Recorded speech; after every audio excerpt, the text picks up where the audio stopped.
Hello, everyone. You won't want to miss this episode. We've got with us Sera Bonds, the CEO and founder of Circle of Health International. She works with women around the world in terrible situations, domestically and internationally. You don't want to miss this episode. Welcome to the Your Mark on the World show with your champion of social good, Devin D. Thorpe. Sera, welcome to the show. Thanks. It's really nice of you to have me. Well, Sera, we're thrilled to have you and eager to learn more about what you're doing. You focus on women's health and reproductive health, oftentimes in horrible situations. Give us kind of an overview of Circle of Health International. Sure. So Circle of Health International is based in Austin, Texas. That's where we're headquartered. We work with moms and babies in the world's hardest places. And in our mission statement, that's described with the word crisis. We work in crisis settings, and we chose that word very intentionally so that it would enable us to work in lots of different places, from armed conflict to acute conflicts like the spurts and stops and starts that happen in Gaza, to natural disasters, tsunamis, earthquakes, floods. We also work in communities of extreme poverty and with communities that are mobile and migration, which obviously includes in the modern era lots of refugee populations. How did you get started with this, Sera? Well, I was raised in rural Arkansas. I have parents who are pretty parochial. I am definitely not like the others, as they say in my family. But I have a mother who is a pretty radical feminist for where she was geographically. You know, you grow where you're planted, right? So she came from a Mennonite community in North Dakota, and I was raised in this rural community in Arkansas. But my parents made a real committed effort to ensure that we understood how we were responsible for other people. So my mom and my dad were the first people in both of their sibling sets to go to college. So that was a really big deal. And they really expressed to my sister and myself the importance and the responsibility that we had. They were working so hard, so hard. My mom worked 3 jobs while getting her master's and her PhD. I was a competitive swimmer. That cost a lot of money. My sister's was a child prodigy. She went to private school. That cost a lot of money. So I just saw my mom hustling all the time. And she worked really, really hard. And she suffered no fools. There's this great story we lived in this tiny little town in East Texas for a minute. And my sister wanted to play soccer at recess. She was in 5th grade. And the PE teacher told her that girls don't play soccer. Girls jump rope. Boys play soccer. She had no idea who she was messing with. So my mom rolls into PE the next day and it's just like, have you heard about this amendment that requires this and that and the other thing? So it was like a lot of this was just passed to us through osmosis. And I also wasn't raised in a house of party politics, which I think is also, created the humanitarian lens through which I view a lot of the work that we do. There was one issue in our family, and that was abortion. And both of my parents were very pro-choice. And the first big protest we went to, my mom drove us to Washington in '92 to the big National Organization for Women organized march on Washington then. And that was really the defining issue in our family. And it didn't have anything to do with the procedure itself. It had to do with women's autonomy. And you will chart your own course. And there's this reproductive element because you're a woman, it's a little tricky to navigate sometimes. And so it was a super sex forward house, very sex positive. My mom had a lot of gay friends in the 80s, which was kind of novel in Arkansas. So I was raised by really progressive people in a not so progressive place who instilled in us this culture in our family of service and of action. Interesting. So what was the spark? What was the first thing that you did as Circle of Health International? And how did it grow from there? Sure. So I founded Circle of Health International my last semester of graduate school. I was finishing my master's in public health at Boston University School of Public Health, and I had been offered really my dream job by World Vision, another like very large, the biggest multinational NGO in the world, and it was to set up reproductive health clinics in Badakhshan, Afghanistan, like where women are more likely to die just by being pregnant than any other place in the world. I was so excited about this job. And I was going to make a lot of money because when you have those jobs, they're tax-free. I was going to pay down my debt. I was really excited about this job. But two things happened that semester. One, I met a boy who is now my husband, so that worked out okay. And I was hesitant to leave that because I was hesitant to leave that. We'll leave it at that. And then my mom had just moved to Austin, and her and my stepfather had purchased an Airstream trailer. And so they bribed me to not go to Afghanistan, but to come to Austin and live for very cheaply in this Airstream trailer on the river and start Circle of Health. She was like, I'll give you a bike, you know, you can come to our house and do your laundry when you need to, like just try your thing first. Try it for a year. If it doesn't work, then go. And I won't say that it worked in a year. It took a really long time to work. So the first two things we did them in tandem. Our first board advised me to pick like an easy and a hard for the first two responses. So it's laughable now looking back at this, but the easy was Tibet, which totally wasn't easy. Oh my God. Actually was so okay, I can't wait to hear what hard was, if Tibet was easy. Well, the hard actually was the easy in that particular context in which it was the West Bank. And so we did both of those trips at the same time. And when I say me, at this point, there were 5 of us. None of us were paid. We were all doing millions of other things so that we could build this organization.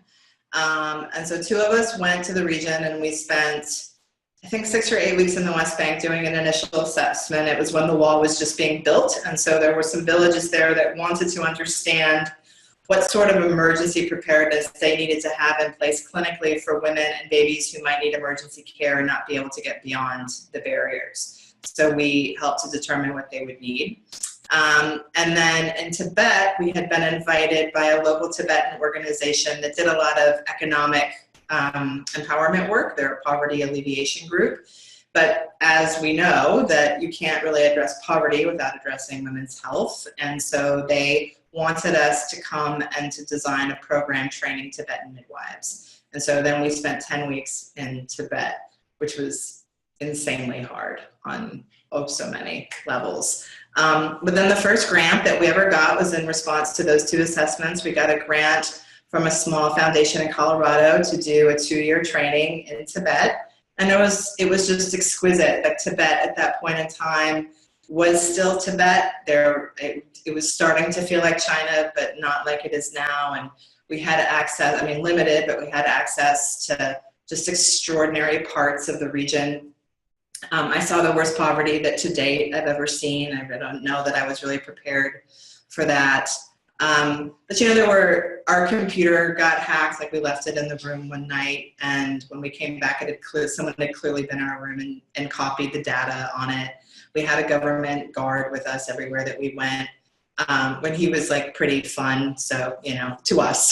So that was all right. But like my hair turned orange and started falling out because you're so close to the sun, and there's only 60% oxygen. And we were so poor, like we had no money, so we ate 1 meal a day and lived on Snickers bars. And but you know, like looking back at that, there were so many really pivotal decisions that have guided the organization that happened there.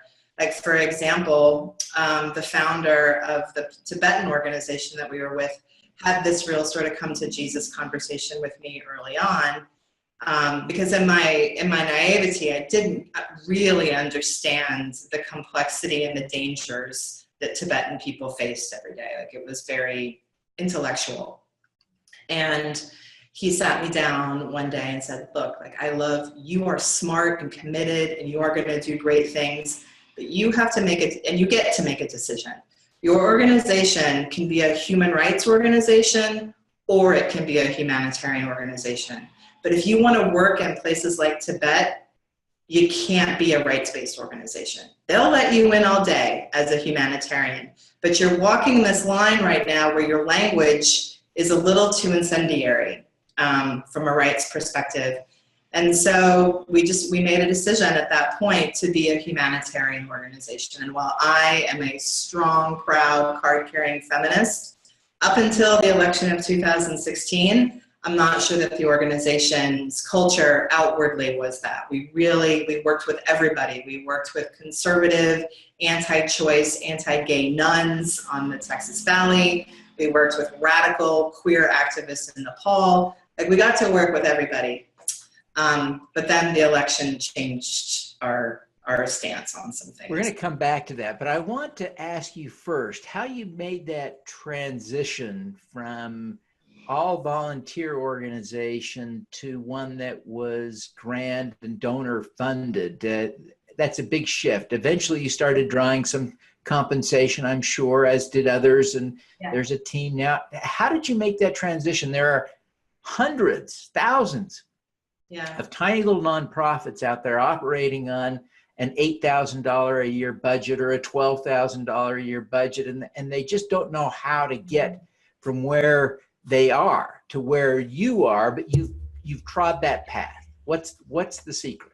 Well, I think the secret for us were a couple of, I think, like two primary things. One is that, for the first 5 or 7 years, we really tried to stay within that sector best practice. And I don't even know where that comes from. Like, I get kind of annoyed saying it right now, best practice, because, where I'm going with the story, you'll see why we changed our mind about it. That less than 10% of an organization's funding should pay for its staff. And when that is the case, you're just not going to keep people. You can't get the high quality people that you need, the people with the training, the people with the experience. This is insanely hard work. Like, I am up against trauma all of the time. And that's just like sitting in front of my computer. But, I was at the clinic in McAllen 3 weeks ago, and it's like, it's real, it's hard, and we deserve to make a living. It's not like 1950. You don't go into charity work because it's a hobby. We go into this work because we have skills that make us good at it. And that is the vehicle through which we want to make social change. So we just decided to start paying people. So if we had $8,000, we spent it on staff. And that staff was programmatic staff, so it still was a program cost, but it was somebody who wasn't having to learn everything while they were doing it. And that continues to really serve us. When we make an economic jump, we hire, and a lot of the way that we are able to still keep the money, with most of it going to the field, is that we work with contract staff. And that's just like a hard part of this work, is so many of us do contract work. So, there's not health insurance and other things. But it ensures that you have professionals doing the work that you need done.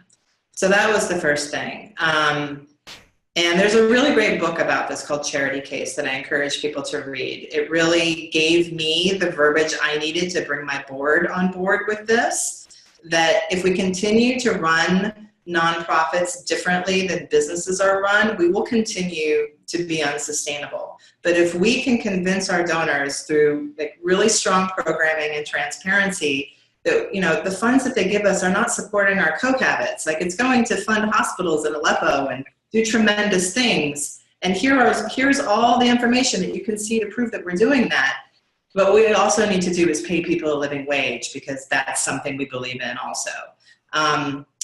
So that was one thing that we did. And then the other thing that we did was that we just realized that we needed influencers. We needed high profile people, because so much of our money is raised on the internet now, that we needed, I don't have a development staff. We raise most of our money through Instagram. And that is not what I learned in public health school. I learned how to write USAID grants.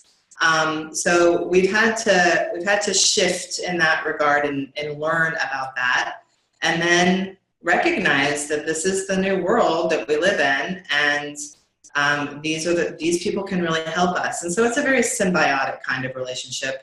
they get to build their brand's value by being affiliated with us. We get to be affiliated with them, so more people hear about our work. So influencers and paying people what they deserve to make so they don't have to leave in 6 months were the two things that I think we did. Sera, you mentioned that the 2016 election changed things. How? How did it change things for you and your organization? Well, it changed things in the sense that we decided, the board and the staff, that the humanitarian flag that we had been waving was a privilege that we could no longer afford.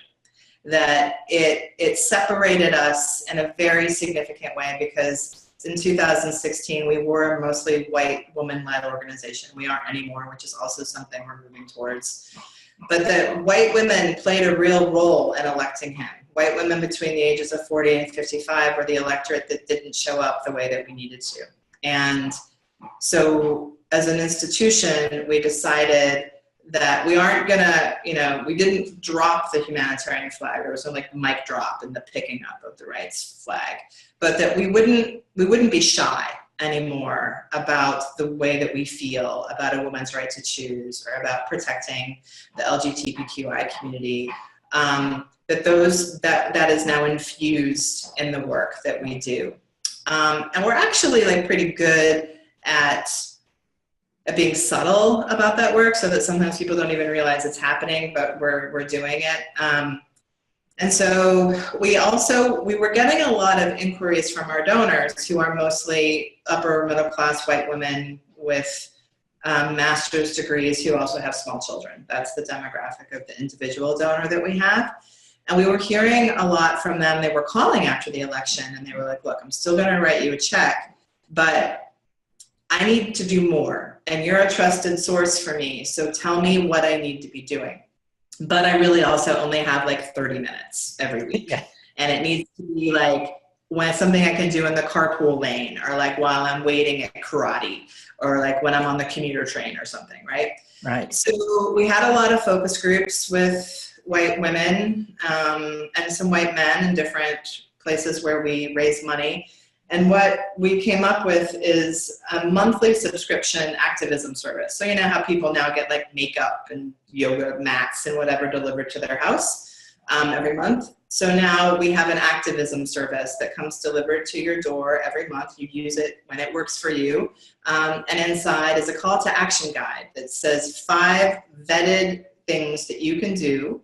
And it also at the beginning has a little bit of history about the thing, whatever it is, because we know that as liberals, one of the things that tends to hold us up is that we have to know everything. We don't want to sound stupid. So we gave a little bit of a 101 in the beginning of each of these guides. So we have 18 months of curated content for this. So 18 months of the subscription. And it's through the lens of reproductive justice, but the topics are pretty broad, like men and feminism, women in the workplace. It has the history of Equal Rights Amendment and the pay disparities between men and women. And then the calls to action are 3 things that anybody can do. 1 specifically to do with your children, should you have them around, or other people's children. And then the 3rd is a community action for people who want to organize something in that regard. And what it translates to is this other thing we've been trying to crack the code on for 15 years, which is recurring donations. As primarily a disaster-focused organization, we've never been able to have a sustainable funding stream in that way. It's people think of us when the flood or the quake or the crisis happens, but we aren't like the food bank where you just make your $20, or public radio where you make your $20 donation every month. So we're trying to bring in more recurring donations that way, because the crises that we are involved with these days are not short. We've been in Syria for 7 years. We've been on the border in Texas for 4. These were supposed to be acute situations that aren't. And so we're having to emerge and shift and sort of pivot in this regard as well. And 2016 just changed that for us. We've become a much bolder organization around political issues than we were before. How has that shift impacted your relationship with conservative partners? Like you mentioned the Catholic Church and the nuns that you were working with. How do they partner with you, or do they still after you made it? Nobody's pulled out yet. I mean, I still, when I go, I know the game. So, I know what to wear and I know how to talk. And I think this is another thing that I learned growing up in rural Arkansas and like going home to like this radical house, that I'm a chameleon of sorts and I can blend when needed. So when I hang out with these partners, I don't force any of this on them. We have identified that place of commonality and I don't try to push them past it. Like Governor Abbott in Texas, very conservative governor, but very forward thinking on foster care. Like that is a place we can come together. We all want children to be safer. So let's just go there. I'm not going to force my stuff on you. You're not going to force it on me. Let's just work on this work that we both feel really strongly about. So that's what we do. We're really clear with our volunteers that come to South Texas with us. This is not a place that you get to be radical. You don't get to wear t-shirts that say resist on them. You don't push your pro-choice agenda. This is a place to be truly of service. You follow the cultural lead, and if that is not something that is going to work for you, then we have other places that you can volunteer with us, or we can send you to, I'm happy to make a recommendation to a different kind of organization. I think mostly the shift is internal. Like we talk about stuff differently. We apply for funds. We're applying for funds now from human rights foundations, which we didn't before. Yeah. So, Sera, what is the thing that you're most proud of having accomplished? Well, I mean, my proudest piece of work that we have done at COE remains the coexistence work that we did between Palestinian and Israeli midwives. So in 2005, we started a program called Midwives for Peace, and it was a professional development club, sort of, where Israeli midwives came and Palestinian midwives came. We didn't talk about war. We talked about midwifery. And we brought in speakers, and they organized events together, and we very, very specifically stayed away from the conflict for the first year and a half, which worked. Like no conflict broke out in that first year and a half. But then there was an incursion in Gaza, and we were all like, crap, now what's going to happen? Man, it was so incredible. These Israeli midwives, who many of them had children serving in the Israeli army, they felt such a strong range of emotions, and not positive sometimes, but they were honest. They were honest about how complicated this experience was for them. One of the midwives, the Israeli midwives, her son was sent to occupy one of the villages where one of the Palestinian participants was. And that was very emotional for everybody. They talked to each other. They didn't stop talking. They kept in touch. They checked in on each other. They checked in on each other's children. They organized supplies, the Israelis, to be sent to the West Bank. And then it ended. And the first meeting was very emotional after that. But what is really remarkable about this particular group of women, and there were like 10 or 12 to start, and now there are 50. It's completely self-directed. We have nothing. I mean, we're like huge champions of it, but it's self-directed. They raise their own money. They set their own agenda, and have for 10 years now. But in that first meeting, after that first incursion, there were lots and lots of emotions, and they had built that trust together so that didn't destroy the foundation of what they had. And they have continued on. They go to each other's children's weddings and bar mitzvahs and graduations. It's exquisite. And it was incredibly hard to do. And I think that like the takeaway lesson from that for me is that, a lot of people would say, what is the role of an American organization in doing this kind of work? And this is like the example that I'm going to share from Israel and West Bank is similar to what we've been able to do in the Rio Grande Valley, which is sometimes an outsider can come in and have a conversation that someone local can't have because of social capital that might be at stake, especially around issues around violence against women or abortion, Where in a lot of conservative communities, people feel like beating your wife is wrong and women should have the right to have an abortion. But if they said that, so they would lose so much social standing. And in some communities, that's the most valuable capital you have. But an outsider can come in and say, hey, I'm thinking about this thing. What do you guys think? And then once you've got them going, you just back out. And so that is probably the piece that personally I am the most proud of. I think as far as impact numbers, the project has made the most impact, or the organization has made the most impact in Syria, where this pediatric and maternity specialty hospital in Aleppo lost a lot of their funding. I mean, there's just donor fatigue. It's not like they did anything wrong. People just had to move along to something else. And so they lost a big donor, and we were able to raise $120,000 through Instagram in about 3 weeks. And we were able to provide that funding to them so that the hospital could stay open. They see 5,000 patients a month. They provide meals. They have mobile clinics. It's the place you bring your baby or your wife or your mother or your sister goes if you have an at-risk pregnancy or a baby that needs something special. And most war zones don't have those hospitals anymore. And this is the last one in Syria. It's totally Syrian staffed. And so I'm really proud of that. It is hard. It is the hardest money we've ever raised. We have another big chunk of money going out to them next week, and we don't have it all yet. And I don't know where we're going to get it, but it is so important that we keep showing up for those folks. So we'll just keep going. Sera, what's the most important lesson you've learned through your career? That I need to get out of the way. And I am not the only person who can do this.